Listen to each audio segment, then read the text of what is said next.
Hello and welcome back to Lord of Heroes News on Nyris Gaming. We have some decently major things to go over, have a decent number of balance changes, and another revamp to the Alliance raid. I believe we're on number 4 now, so let's get into it. This update will hit on the 20th. Starting off with our balance changes, we're going to have changes to Water Beretta, Dark Lumi, who I was hoping for before and just needed to be patient for apparently, Water Rosanna, and Light Rowan, who was just released recently, within the last few months, so that's rather quick for that. Here is the summary of Water Beretta's changes. She is a Water Cleric, available in the contract summons. Her 2, which has a 3-turn cooldown going down to 2 turns. This will heal all allies based on the user's attack, 50% chance for her luck to kick in and fill the action gauge of all allies by 40%. Her burst, going from a spirit cost of 4 to 3 to 2, will attack the selected enemy, fully healing the user and then putting her to sleep for 1 turn.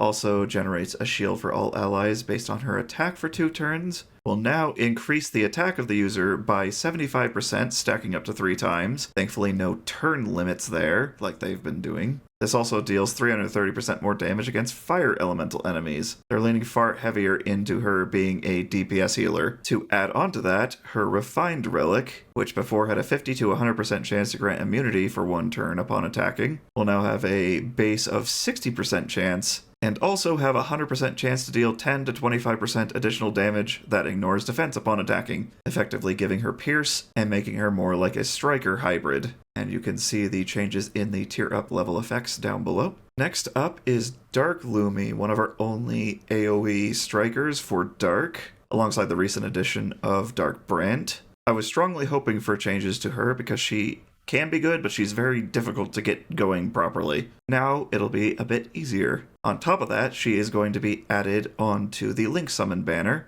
because she was paid only before. So not only is she getting stronger, but you can actually acquire her now. Her 1 will attack the selected enemy, 50 to 70% chance to reduce their resistance for 2 turns, and generates a shield on the user based on attack for 2 turns. Now has a 60 to 70 to 100% chance to reduce resistance. Her 2, going from a cooldown of 4 down to 3, attacks all enemies, has a 60 to 70% chance to inflict 3 stacks of sap respectively for 2 turns. Now that will be 70 by default, and now additionally has up to 5 times additional damage based on target's maximum health, like I was hoping she would get. Not quite on her burst, but it's there. And on top of that, increases her action gauge by 40%, and has a 70 to 100% chance to trigger Blitz 1 time. So at max level, or wherever the level boosts that from 70 to 100%, she will fire this twice. Helps if I look down a little bit. The level 5 skill up effect will be changed from 10% damage to 30% Blitz chance. Her burst, going from a spirit cost of 4 down to 3,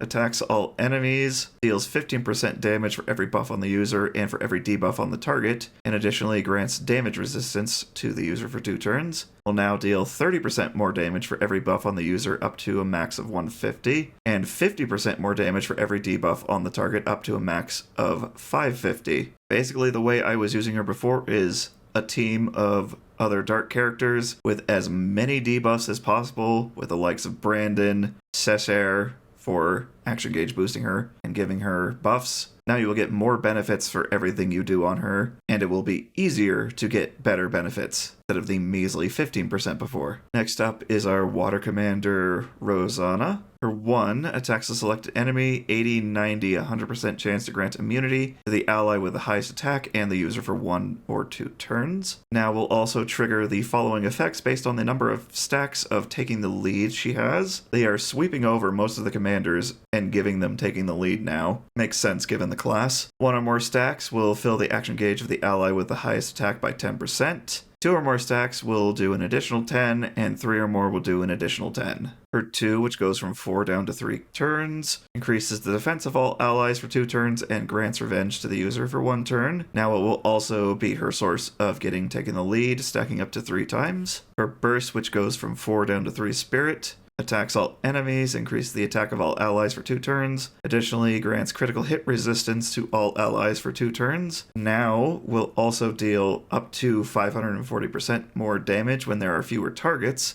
and triggers the following effects based on the number of stacks of taking the lead. 1 or more will have a 100% chance to trigger Flurry 1 time. 2 or more will fill the action gauge of all allies by 10%. And 3 or more will fill the action gauge of all water elemental allies by an additional 30%. So she is being geared heavily towards a more water-based team, giving her hefty amounts of action gauge boosting, both from the flurry from here and the water boosting from here and the boosting on her 1. She can get your team going pretty dang fast now. Lastly, for her refined relic would have a 40 to 80% chance to grant regeneration to each ally respectively for 2 turns upon receiving damage. Now has a base of 50% and also increases damage dealt against fire elemental enemies by 20 to 75%. With the changes to the tier up effects down below here. I could see her potentially doing a decent bit of damage, although she still does not have max health damage or pierce in any way. I can see her primarily being used for all her action gauge boosting of water teams.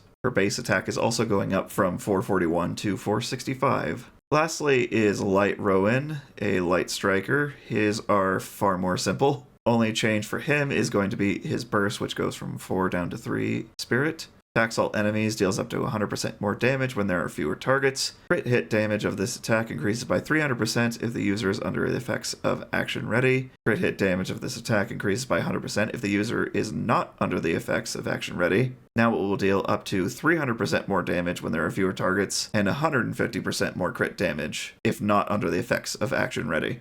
Our new hero for the middle of the month is going to be Dark Alev from Nightmare. She is going to be a Dark Guardian. As per the usual, she's going to be a featured summon, going from June 20th update day through August 1st. Good solid month and 10 days, alongside, of course, her relic banner. The Calamity's Cradle Alliance raid is getting, I believe, its 4th revamp. Gone through a lot of different changes over the years, and it's getting a bit nuts now. Do note that the Alliance raid will be temporarily disabled on June 20th to carry out the update. There is going to be a change to how burst slots work.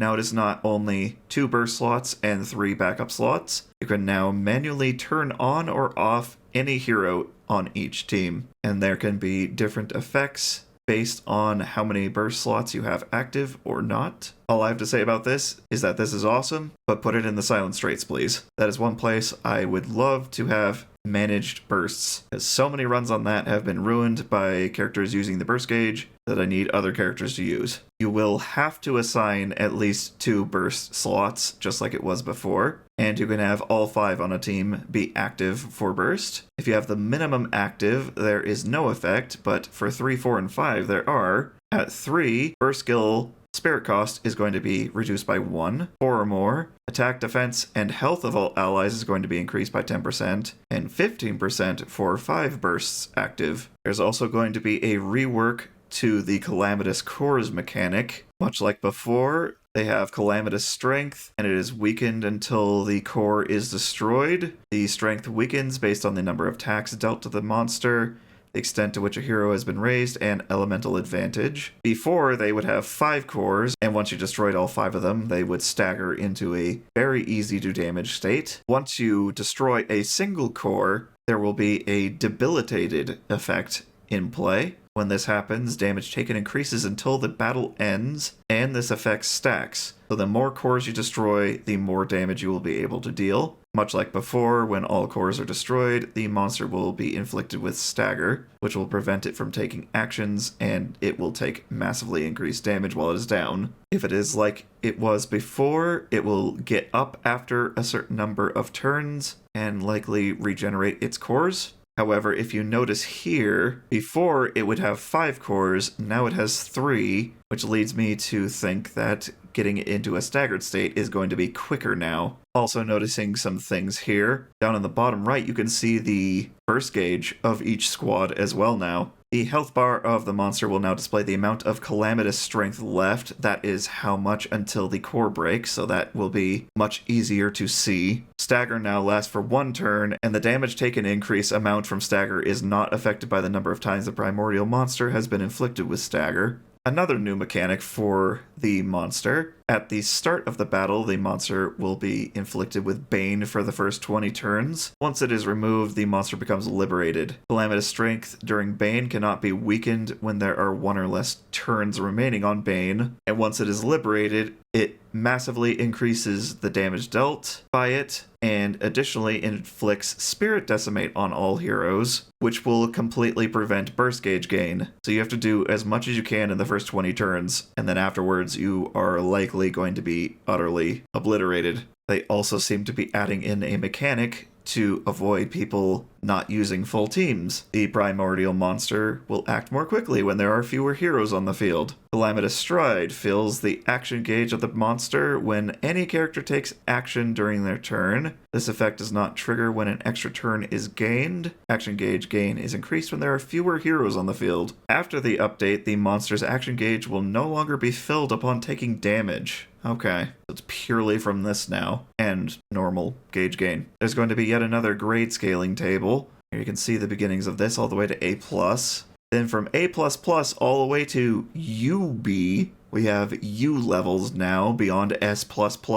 S++ is only going to be 10 million damage, but then it's going to be a massive jump to UD to 100 million damage, all the way up to US++ at 1.2 billion damage. This is what makes me think that we might be doing a lot more damage than we were before, and it might be easier to damage. We'll have to see. I'm glad I didn't make a raid guide yet, because everything's going to change. Since the level is going to be removed effectively, the rewards will now be based on damage dealt by Alliance members instead of the level. I believe this table is for the rewards at the end of the week. So this is a grading scale for the total Alliance's damage by the end of the weekly raid period. So you'll be getting a certain number of crystals for the total damage, and then Alliance credits per individual contribution, going all the way up to here. If your Alliance does 15 billion damage, nice measly number. The formation button will also be added, allowing you to change squads formations, which was not available at all. You just had to use the raid formation before. That'll be a little bit of an added strategy with the 4 different formations you can take. Rest in Peace Assist formation. And of course, 2 new Triumphs and Accolades for UA++ 100 times and US++ 100 times. Here's something I am super happy about with the severe lack of striker runes and ways to specifically get them. We will now be able to perform synthesis from Ascension and Promotion menus. Basically, you will be able to transmute 3 of a different kind of class, augate, or rune, and 50,000 gold for 1 of your specific choosing. So now if you have a massive excess of, say, Guardian runes, you can turn those into Striker runes if you have the gold. Given how much they made runes in the game hyper random, this is desperately needed if you're willing to farm the resources, because they are nigh impossible to specifically happen upon these days. Fire Roselic, Fire Mikhail, Dark Sifrid, and Fire Olivia's relics will be added to the names of legends summon banner. And here's a little bit of a weird one, although you will be getting a free 10 pull worth of Linkstones for logging in for 7 days during this. Starting on June 25th through July 8th, Oswald is finally going to be playable, which is a little weird because he's just a gold generic knight, but he has some story in several different of the difficulties. They don't give very many details about him yet, because they usually reveal those before he finally drops. However, I just glanced down there. He is going to be Earth, because you have, upon recruiting, Oswald Earth here. No idea what class he's going to be. My first thought is Guardian, because of the armor. There's going to be another Popo bounty hunt party time coming soon. This is going to be running from June 28th to July 8th, I would imagine. And this is the one where you will have to acquire the random loot crates of specific items, as Linkstones, Renown, Crystals, and Class Runes. Like always, Dark Alev's Guardian equipment banner is going to be available for her summon period from June 20th to August 1st. Assist Partner feature will have a buff at level 5 with the burst gauge gain increase going up another 100%, and now it will show the current assist rate in the equipment presets window, so you don't have to guess at what the total is anymore or add it up yourself. Now let's take a look at our new Dark Guardian.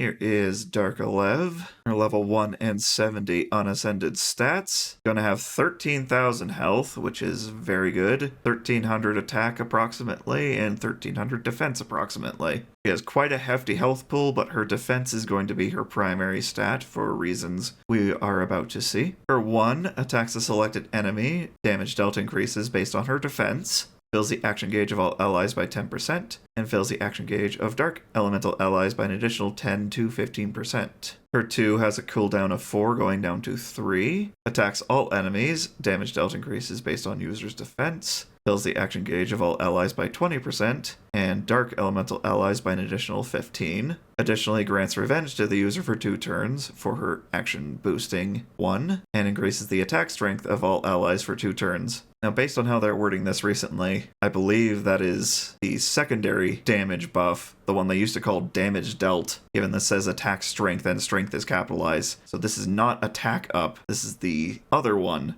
I believe. Basically, this one can be added onto allies in addition to attack up. Her burst is going to have a spirit cost of 4 going down to 3, attacks all enemies, damage dealt increases based on the user's defense, and the damage increases by 200% if the user is under the effects of revenge. Additionally, grants resolve to the user for 3 turns. This attack deals 150% more damage against light elemental enemies. They are hyper fixated on resolve right now, giving it to a lot of guardians, taking the lead to a lot of commanders. They seem to be trying to make the classes have identities in their buffs as well as their equipment. Passives, of course, are going to be increased defense and then increased damage dealt against light enemies. Her relics, the default is going to increase her crit rate by 3 to 15%. Her refined is going to give a 15 to 35% chance to inflict stun for 1 turn upon attacking. Only 10% stronger than a shock set, although you could run this and run other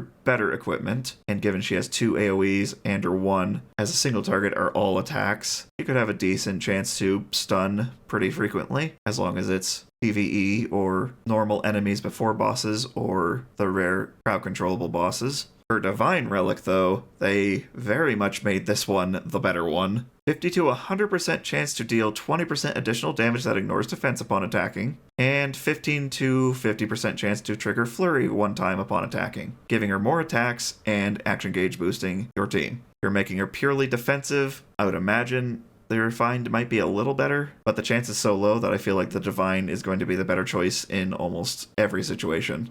That is going to do it for Lord of Heroes News today on Nyris Gaming. That took a lot longer to record than I thought it would, because while it's about the number of changes that we're used to, there's a lot more details to go over. And now that we're through all that, let me know what you think about the upcoming raid changes. If you're going to get Dark Alev, leave comments below, like and subscribe if you would like to, and I shall see y'all in the next one.